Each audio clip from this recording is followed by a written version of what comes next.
आप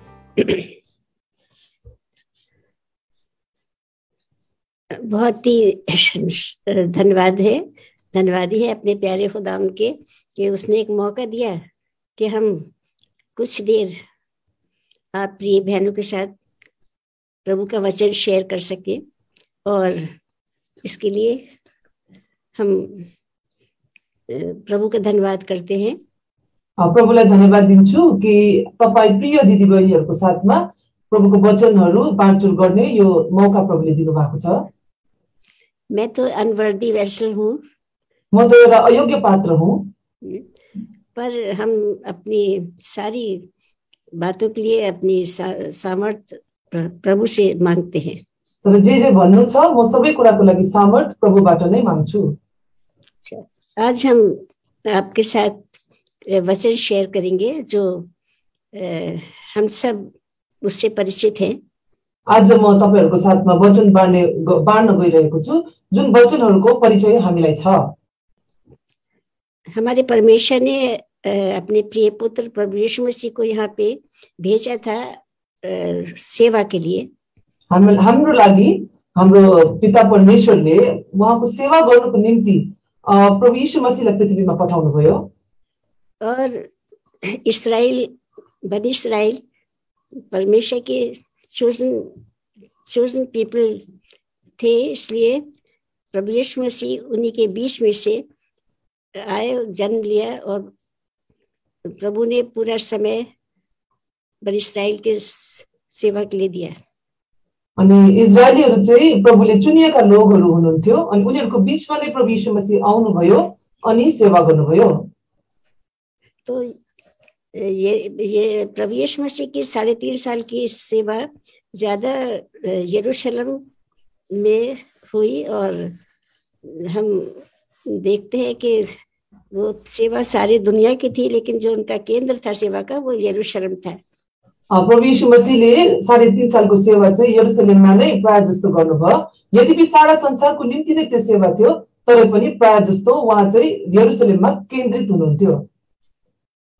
जैसे हर जनरेशन में उस वक्त भी जब प्रभु की अर्थली सर्विस थी, सेवा थी, हालत बहुत खराब थी, वहाँ की बहुत ही ज्यादा खराबी थी, जो कि प्रभु यीशु मसीह जब यहाँ पे सेवा के लिए आए, जब प्रभु पृथ्वीमा सेवाको लागि आउनुभयो त्यति बेला त्यो पुस्तकमा पनि एकदम ऑल ओभर वर्ल्ड मा चाहिँ जो प्रभु मानिसको एक्सक्यूज मी तपाईको म्युट गर्नुस् है।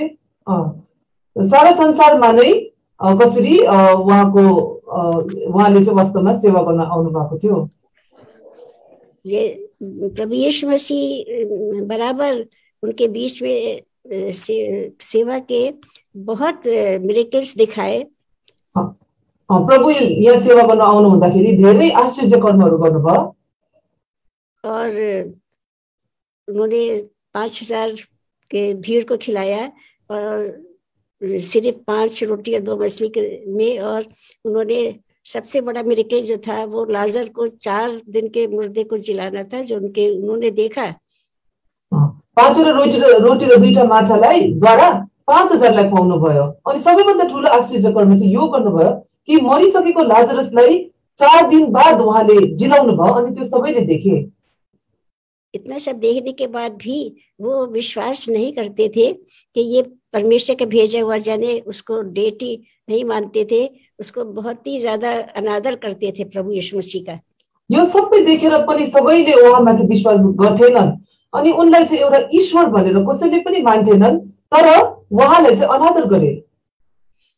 और प्रभु यीशु मसीह के इतने मिरेकल्स देखने के बाद और सब सेवा इतनी, और उनको ये साबित भी किया जाता था कि इस तरह से कभी उन्होंने किसी ने इतने अधिकार से नहीं उनको तालीम दी। अनि यो कुरा चाहिँ एउटा साबित पनि हुन्थ्यो सबै उहाँको आश्चर्य कर्महरूद्वारा कि उहाँ जस्तो चाहिँ कोही पनि हुनुहुन्न। और कहते थे हम इतना सा मिरेकल देखने के बाद भी कहते थे हमें आप कौन सा निशान दिखाते हैं जो हम आप पर विश्वास लाएं। यो सबै आश्चर्य कर्महरू देखेर पनि उनीहरूले भन्थ्यो तपाईले चाहिँ हामीलाई कुन चिन्ह दिनु सक्नुहुन्छ जसद्वारा चाहिँ हामी तपाईँ चाहिँ परमेश्वरै हुनुहुन्छ भनेर विश्वास गरौँ? तो बहुत ही दुखी होके, क्योंकि वो प्रभु जो थे उनके बुरे कामों पर गवाही देते थे, इसलिए वो प्रभु को बहुत अनादर करते थे, बहुत मजाक बनाते थे प्रभु का। पर प्रभु ने उनको सिर्फ इतना कहा, बड़ी हलीमी से कहा कि यूना के निशान के, जोना के निशान के अलावा तुम्हें कोई और निशान नहीं दिया जाएगा। किनकि उनीहरूले नराम्रो कामहरू गर्थे अनि प्रभुले त्यो सबै कुराहरू प्रकट गर्थ्यो, तिनीहरूको विरुद्धमा प्रभु बोल्नुहुन्थ्यो। त्यसै कारण उनीहरूले उनलाई मन पराउँदैनथे, उहाँको खेल ठट्टा गर्थे, उहाँको विरोध गर्थे। अनि प्रभुले भन्नुभयो, योना भविष्यवक्ताको चिन्ह बाहेक चाहिँ अरू कुनै पनि चिन्ह तिमीहरूलाई दिइने छैन। तो ये तो हम यूना के निशान के अलावा, क्यों यूना को क्यों कहा प्रभु ने? तो यूना जो था वो प्रभु यीशु मसीह की जो सेवा थी और यूना के सेवा में क्या सिमिलैरिटी थी? योना भविष्यवक्तालाई नै किन चुने? योनाको सेवा र प्रभु यीशु मसीहको सेवाको बीचमा चाहिँ के कुरा चाहिँ सामान्य थियो या एउटै प्रकारको थियो?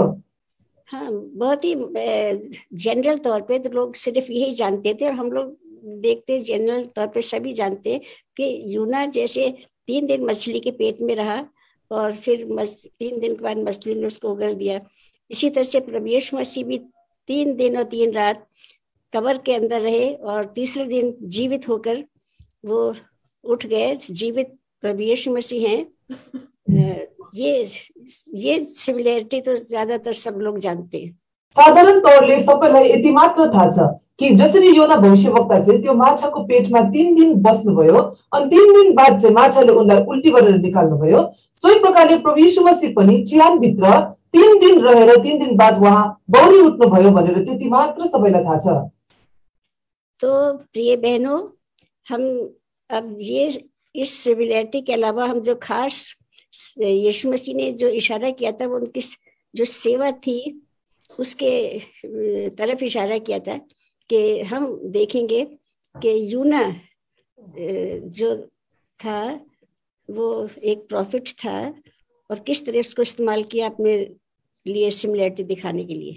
अनि यो जुन सामान्य कुरा थियो प्रभु र योनाको बीचको बाहेक अरू कुरा चाहिँ के चाहिँ हो, उहाँहरूको बीचमा के चाहिँ एउटै प्रकारको थियो भन्ने कुरा, किनभने किन चाहिँ प्रभुले विशेष गरी योनालाई नै उहाँले देखाउनु भयो त्यो कुरा हामी हेर्न गइरहेका छौं। तो यूना को ये लोग जानते हैं, बस इतना ज्यादा जानते हैं कि वो परमेश्वर ने इसको आज्ञा दी थी कि निनवा में जाए, बनादी करे, पर वो उसने ये आज्ञा नहीं मानी और वो उसने टिकट लेके तरसीस को जहाज पे चला गया। हामीलाई यति थाहा छ कि योनालाई चाहिँ प्रभुले भन्नुभएको थियो कि तिमी निनवे जाऊ अनि त्यहाँको लोकहरूलाई चेतावनी देऊ, तर उनले चाहिँ टिकट किनेर तरसीसतिर लागे।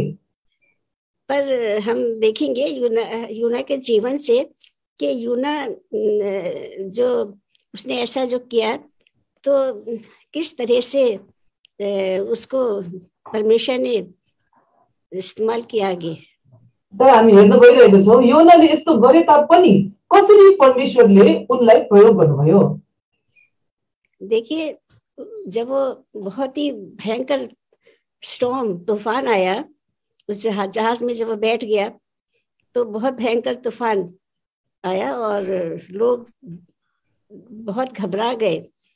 जब उहाँ त्यो जहाजको यात्रा गरिरहनु भएको थियो त्यति बेला एकदम भयंकर तूफान आयो अनि सबै लोगहरू, जहाजका लोगहरू, उनीहरू एकदम घबराए। अपना सामान उमान भी उन्होंने फेंक दिया जहाज को हल्का करने के लिए, पर तूफान हल्का नहीं हो रहा था, भारी भयंकर होते चला जा रहा था। तब लोगों ने देखा कि सब परेशान है लेकिन यूना सो रहा है। अनि आफ्नो सबै सामानहरू पनि उनीहरूले जहाजबाट फ्याँके, तर पनि तूफान चाहिँ हल्का भएर गएन, तर झन झन डरलाग्दो हुँदै गयो। अनि त्यस्तो समयमा चाहिँ सबैले देखे कि योना चाहिँ सुतिरहेको छ। उन्होंने कहा, अरे तू भी उठ, तू सो रहा है, इतना भयंकर तूफान, तू भी अपने माबूद को, अपने देवता को पुकार, शायद वो हमारी मदद करे हमको बचाने में। अनि उनीहरूले योनालाई उठाए अनि भने, तिमी पनि उठ न, यस्तो भयंकर तूफान भइरहेको छ, तिमी पनि उठाएर आफ्नो परमेश्वरलाई पुकार, हुन सक्छ उहाँले पो हामीलाई बचाउँछ कि। और उन्होंने कहा कि अब हम डालेंगे, कुरा डालेंगे, देखें भाई किसके कारण ये तूफान आया। अनि उनीहरूले भने कि हामी अब गोला हान्छौँ अनि हेरौँ न कसको कारणले गर्दाखेरि चाहिँ यो तुफान आयो। तूफान और कुरा डालने के नाम निकला योना का। अनि जब त्यो गोला हाने नाम त योनाको पो आयो। तब उन्होंने उससे पूछा कि तू कहाँ का है, कहाँ का रहने वाला है, तेरा क्या काम है, सब उसके बारे में पूछा। अनि उनीहरूले सबै सोधे कि तपाईँ चाहिँ को हुनुहुन्छ, कहाँबाट आउनुभयो भनेर उसको बारेमा सबै कुरा सोधपुछ गरे। अब हम देखते हैं यूना के बारे में कि यूना तो जानता था कि वो तो सच्चे परमेश्वर को जानता था। अनि हामीलाई थाहा छ कि योनाले साँचो परमेश्वरलाई चिन्दथे। यहाँ पर उसने बड़ी सच्चाई से अपनी गवाही दी। उसने कहा कि मैं आसमान और जमीन के परमेश्वर को मानने वाला हूँ, मैं उसका भय मानता हूँ और मैं इब्रानी हूँ, मैं यहूदी हूँ। अनि उनले चाहिँ साँचो प्रकारले उत्तर दिए कि म चाहिँ आकाश अनि पृथ्वी सृष्टि गर्नुहुने परमेश्वरको सेवा गर्ने हुँ अनि म चाहिँ उहाँको सेवा गर्ने हुँ। उसने ये भी बताया, उसने बड़ी सच्चाई से ये बात बताई कि मैंने उसकी आज्ञा नहीं मानी है और मैं उसकी आज्ञा ना मान के मैं इस सफर में आ गया और मुझको उसने काम के लिए भेजा था, मनादी करने के लिए। तो उन लोगों ने और मेरी वजह से ये आप लोग को ये सब परेशानी भोगना पड़ रही है, मेरी वजह से तूफान आया। अनि उहाँले चाहिँ एकदम सत्यताको साथ भन्नुभयो, इमानदारी साथ भन्नुभयो कि मेरो कारणले गर्दा यो तूफान आएको, किनभने परमेश्वरले मलाई जुन ठाउँमा पठाइरहनु भएको थियो त्यहाँ नगएको कारणले गर्दाखेरि चाहिँ सबैजना तपाईहरुलाई पनि यो परिस्थिति आएको हो भनेर उहाँले स्वीकार गरे।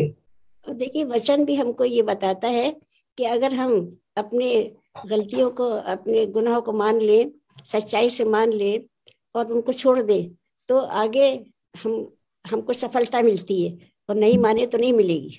प्रभुको वचनले पनि भन्छ यदि हामीले आफ्नो भूल गल्ती मानिलियो भने अनि ती कुराहरु हामीले त्याग्यो भने चाहिँ त्यहाँदेखिको चाहिँ प्रभुले हामीलाई सफलता दिनुहुन्छ, नत्र भने हामीले प्राप्त गर्ने छैनौं। जोना ने अपनी इस पाप को मान लिया कि मैंने अनाज्ञाकारी होकर मैं भागा हूँ परमेश्वर के, और उसने यहाँ पर परमेश्वर को पूरी आदर और मेहमत दी। देखिए उसकी गवाही से उसने इतनी अच्छी गवाही अपने परमेश्वर की दी कि मेरा परमेश्वर जमीन और आसमान का बनाने वाला सामर्थ्य परमेश्वर है और मैं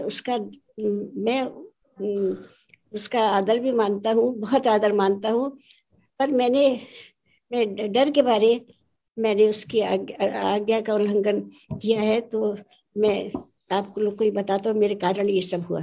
अनि उहाँले चाहिँ एकदम इमानदारी साथ सबै भन्नुभयो कि कसरी मेरो परमेश्वर चाहिँ आकाश अनि पृथ्वी बनाउनुहुने परमेश्वर हो, तर मैले अनाज्ञाकारी गरे भनेर सबै कुरा मान्नुभयो। अनि परमेश्वरको महिमा पनि गरे कि परमेश्वर चाहिँ साच्चै नै सामर्थ्य आकाश र पृथ्वी बनाउनु हुने उहाँको भय मान्ने म व्यक्ति हो, तर मेरो अनाज्ञाकारीको कारणले गर्दाखेरि किनकि मैले डर माने उहाँको आज्ञाको, यो सब त यो भएको छ भनेर भन्नुभयो। वहां पर उसने परमेश्वर को पूरी आदर मेहमत दी, पूरी महानता उसकी जाहिर की उन लोगों के ऊपर जितना जहाज का क्रू था सब पर। और उसने बताया कि मेरा परमेश्वर जो है वो बहुत ही दयालु परमेश्वर, बहुत ही आदर महिमा के योग है और मैंने ये गलती की है और मैं मानता हूँ मेरी वजह से तूफान आया। तो उन लोगों ने कहा कि तुमने ये क्यों किया?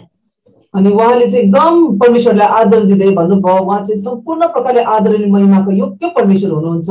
अनि उहाँले मलाई आज्ञा दिएको थियो, मैले तर पालन गरिन अनि यस्तो भयो भन्दाखेरि सबैले उनलाई सोधे त्यसो भए तिमीले यस्तो चाहिँ किन गर्यौ? उन्होंने उनको जोना के द्वारा सच्चे परमेश्वर का ज्ञान प्राप्त हुआ। यहाँ पर हम देखते हैं कि यूना के द्वारा उसने तो जो किया थी गलती, पर परमेश्वर ने उस गलती को किस उसमें बदल दिया भलाई में, कि इतने जितने जहाज पर लोग थे सब ने परमेश्वर की उस महान परमेश्वर की महानता को समझा और देखा, और यूना ने उनको ये बता दिया कि मैंने ऐसा तो किया। योनाले गल्ती त गरेको थियो, तर पनि परमेश्वरले कसरी त्यो गल्तीलाई चाहिँ बदलिदिनु भयो एउटा लाभको लागि, किनभने सबै त्यो जहाजको लोगहरूले परमेश्वरको महानताको बारेमा सुने, उनीहरू परमेश्वरको महानता साथ परमेश्वरसँग उनीहरू परिचित भए अनि यसरी सबै गलत पनि प्रभुले राम्रोको लागि परिवर्तन गर्नुभयो। और यहाँ पर उसको मौका मिलता है, उसके द्वारा जहाज में जितने लोग थे, कितने कितने 100 लोग होंगे, कई 100, सबने उसने सबको परमेश्वर के से परिचित करा दिया। और इतना इसके द्वारा उसने अपनी गलती को भी माना, उससे इनकार नहीं किया। और यहाँ उसने ये सब दिखाकर उन लोग के अंदर परमेश्वर का सच्ची पहचान पैदा की और सच्चा ज्ञान परमेश्वर को दिया। उन्होंने कहा कि हम तेरे साथ क्या करें। अनि यहाँ देख्छौं कि योनाले आफ्नो भूल गल्ती पनि मानिलिए। अनि जहाजमा भएका हुन सक्छ 100 लोगहरू, उनीहरू सबैलाई पनि परमेश्वरको परिचयमा ल्याए। अनि उनीहरूको हृदयमा पनि परमेश्वरप्रति डर जाग्यो। अनि उनीहरूले योनालाई सोधे, अब हामी तिमीसँग चाहिँ के गरौं? तो हम इस भाग को, जो कि मछली के पेट में उगलने के पहले जो कुछ हुआ, उसको तो हम ज्यादा महत्व नहीं देते, हमको उसी को ज्यादा महत्व देना चाहिए। क्योंकि योना के द्वारा इतने 100 लोगों को, जितने जहाज पे बैठे थे, सबको परमेश्वर का उसने ज्ञान दे दिया, सच्चे परमेश्वर का। और उसने हामीले केवल योनालाई माछाले निलेको कुरामा मात्रै ध्यान दिन्छौं, तर त्यो घटना हुनुभन्दा अगाडि चाहिँ के भयो त्यो कुरा पनि हेर्नु अनिवार्य छ। किनभने कतिजना त्यो जहाजको लोगहरूले चाहिँ योनाद्वारा चाहिँ परमेश्वरको परिचयमा उनीहरू आए। गलती तो उससे हुई थी, डर गया था निनवा के शरीर लोगों से कि ये मुझे मार डालेंगे, जो कुछ उसको अपनी जान का खतरा था। लेकिन यहाँ पर उसने ऐसा प्रूफ दिया, मतलब इतना उसका बदल गया ये सब देख के कि परमेश्वर जो है वो तो है, सच्चा परमेश्वर है ही। और उसने, परमेश्वर ने जो कुछ भी किया है, उसने कहा कि मुझे फेंक दो, तो ये तुम्हारे लिए जो तूफान है, स्टॉर्म है, ये शांत हो जाएगा। उनले गल्ती त गर्नुभएको थियो, निनवेको लोगहरूसँग डराएको थियो कि उनीहरूले मलाई मार्छ कि भनेर, अनि उनीहरू भागिरहेको थियो। तर पनि उनले चाहिँ आफ्नो भुललाई मानिलिए। अनि उनले ती सबै जहाजका लोगहरूलाई भने कि मलाई चाहिँ यो समुद्रमा फ्याँकिदेऊ भनिकिन, अनि सबै आँधीबेहरी शान्त हुन्छ भनेर। अनि त्यस्तै गरे, अनि सबै शान्त भए। और देखिए प्रिय बहनों, यहाँ पर उसने एक बहुत ही निस्वार्थ, एकदम सेल्फिशनेस नहीं, अपनी जान की परवाह नहीं करके उसने उन सारे जहाज के जो क्रू थे उनके लिए उसके अंदर प्रेम जागा। उसने कहा मेरी वजह से क्यों नाश हो। और जैसे हमारे प्रभु यीशु मसीह दुनिया में आए थे, दुनिया को उद्धार करने के लिए, दुनिया के लोगों का, और उन्होंने अपनी जान क्रूस पर बलिदान कर दी लोगों के प्रेम के कारण और उनको बचाने के लिए। उसी तरह से जोना ने भी जहाज के लोगों को बचाने के लिए अपने को बिल्कुल मतलब सेल्फिश नहीं रहा। और उसने कहा, इतने लोगों के लिए उसके प्रेम जागा, उसने कहा मुझे फेंक दो, तुम्हारी जानें बच जाएंगी। अनि यहाँ देख्छौं कि योना चाहिँ एकदम निस्वार्थ भावनाको भए। उनको हृदयमा ती जहाजका लोगहरूप्रति प्रेम जागेर आयो, जसको कारणले गर्दा उनी मर्नको लागि तयार भएर भने कि मलाई नै समुद्रभित्र फ्याँकिदेऊ भनिकिन।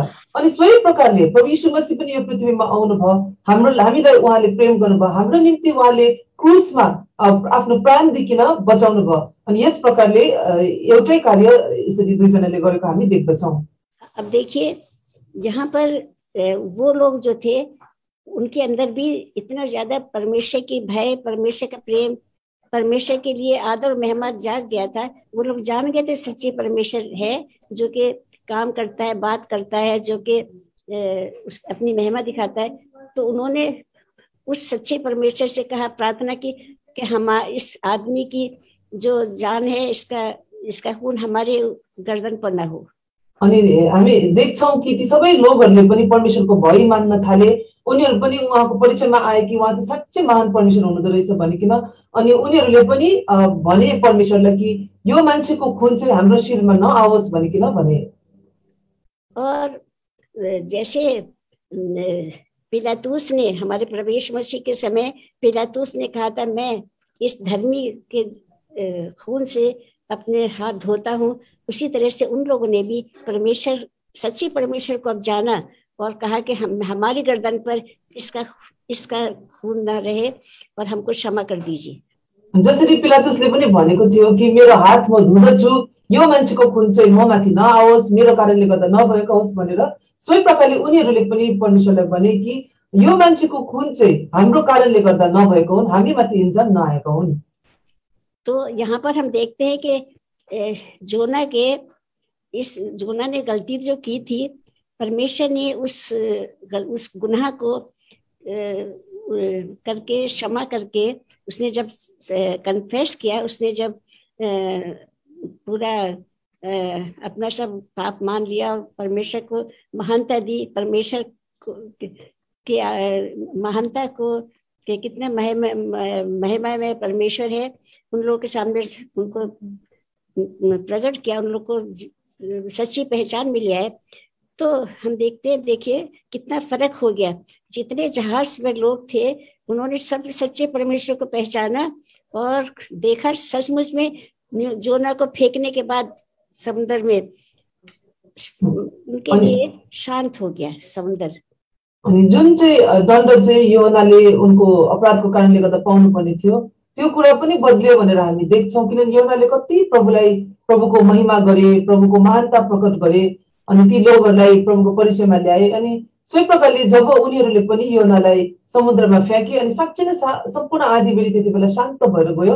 अनि उनीहरूले पनि देखे कि साँच्चै वाकई सत्य परमेश्वर चाहिँ वहाँ नै हुनुहुँदो रहेछ भनेर उनीहरूले पनि देखे।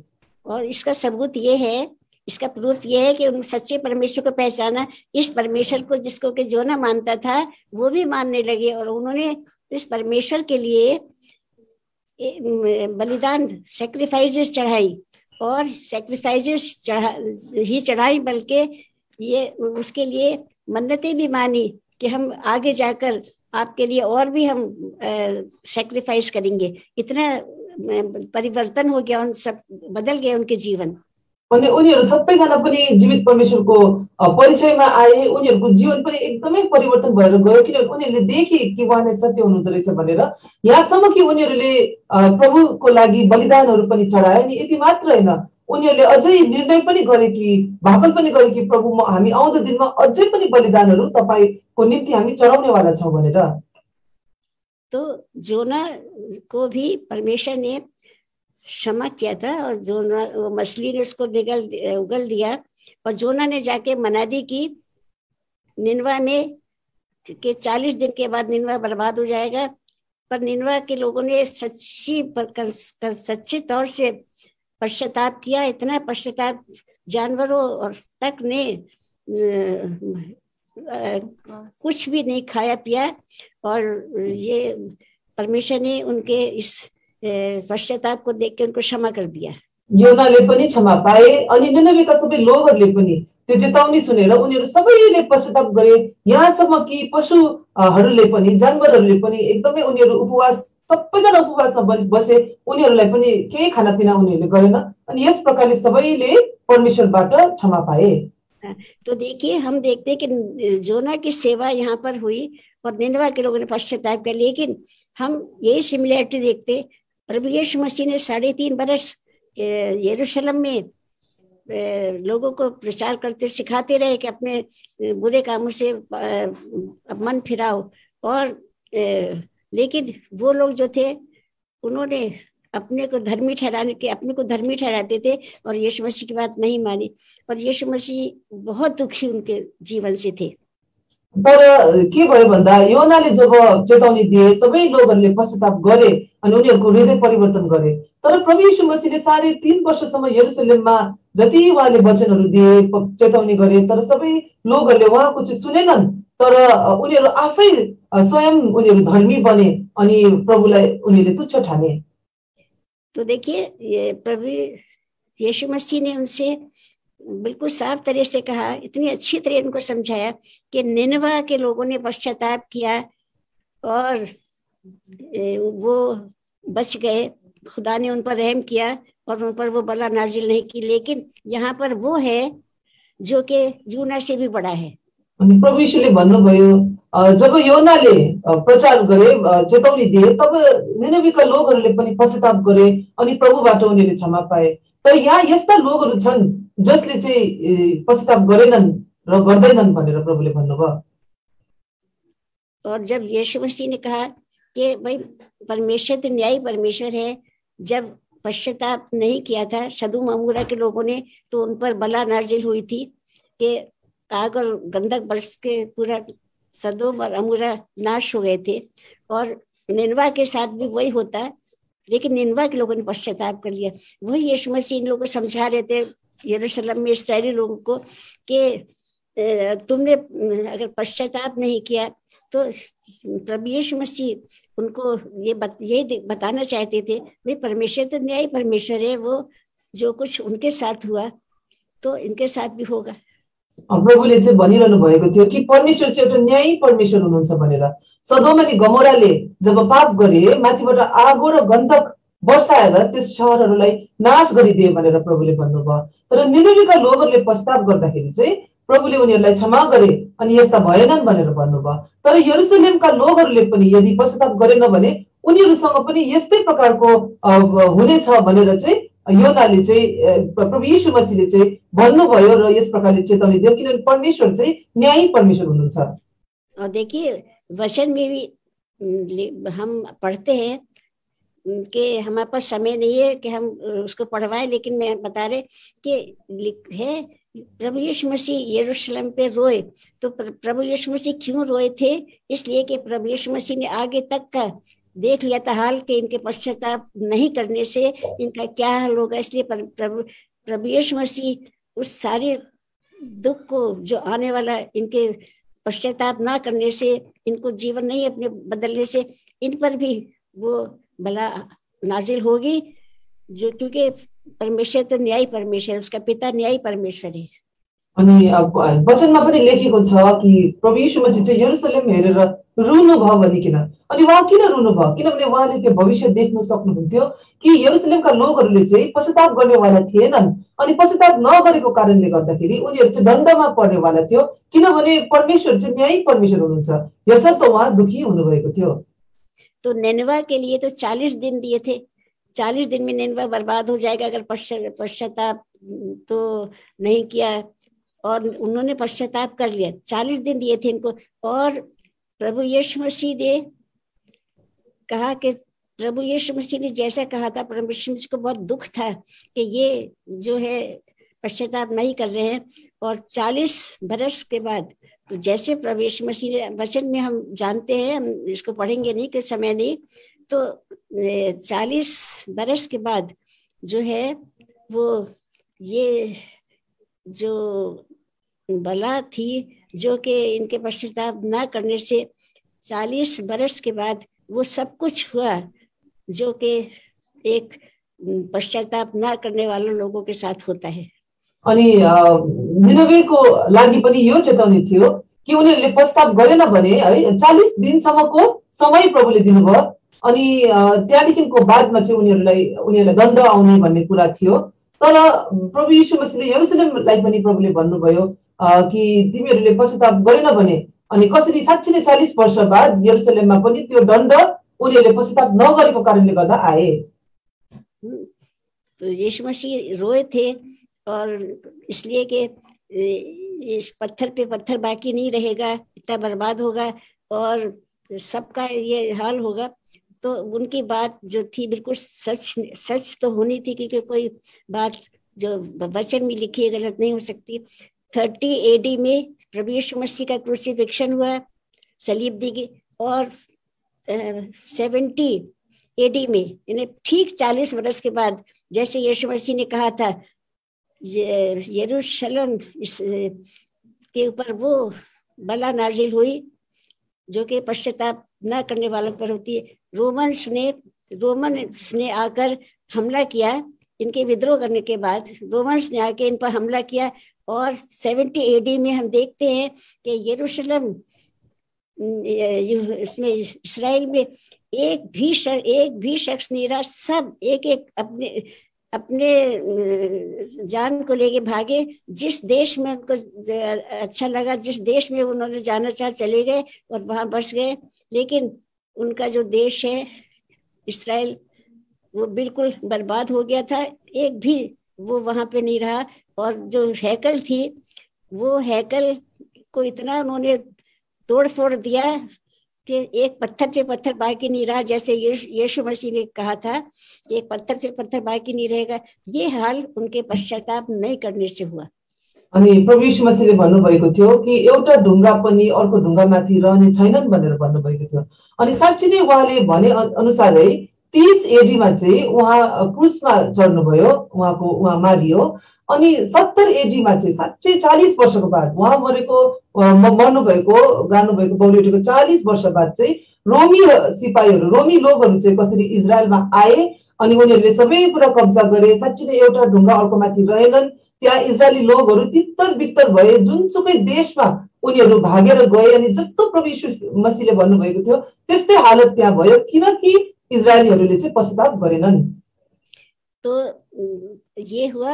अगर ये कौम जो है बनी इस्राएल, ये गॉड की चुनिंदा चोजन पीपल हैं, और जो परमेश्वर ने कहा है कि मैं बेसजा नहीं छोड़ूंगा, सजा तो जरूर दूंगा, लेकिन इतना रहम करने वाला, इतना काइंड हमारा पिता परमेश्वर है कि उनको वायदा किया था कि जो मैं उनको मुल्क में वापस लाऊंगा और फिर उनको बसाऊंगा। जैसे कि हिस्कियल 36 में भी हम देखते हैं, और इशाया के 62 और 61-62 और में हम देखते हैं, और 66 में भी, कि ये परमेश्वर ने वो अपनी पूरी प्रॉमिस पूरा किया कि मैं फिर इनको वापस इनके मुल्क में लाऊंगा।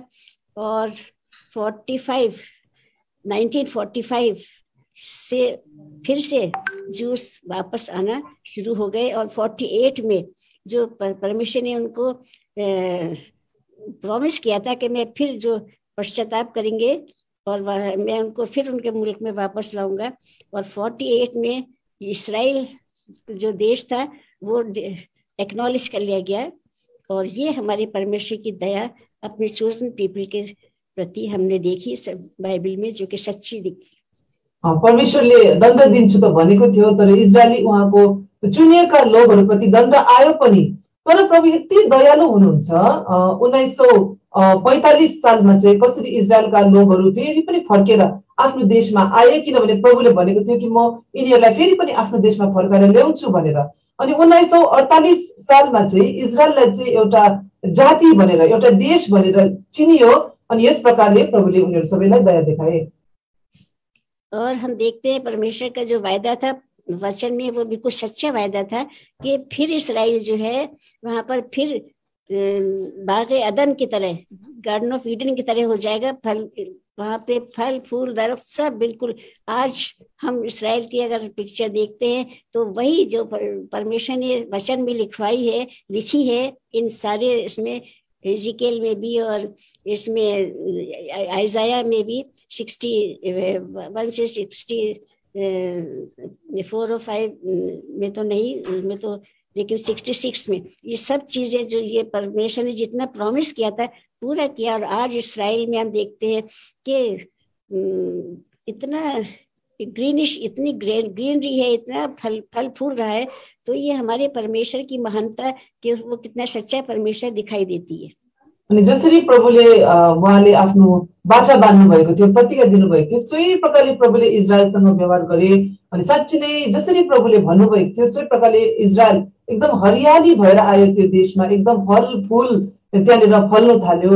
अनि यस प्रकारले प्रभुले आफ्नो सबै वचनहरू उहाँले पूरा गरे। जसरी इजिकियलको किताब 32 अध्यायमा लेखिएको छ, यशायाको किताब 60 अध्याय अनि अरू अन्य अध्यायहरूमा लेखिएको छ, त्यही कुराहरू सबै पूरा भएर इजरायलमा सारा हरियाली फेरि पनि वापस आयो।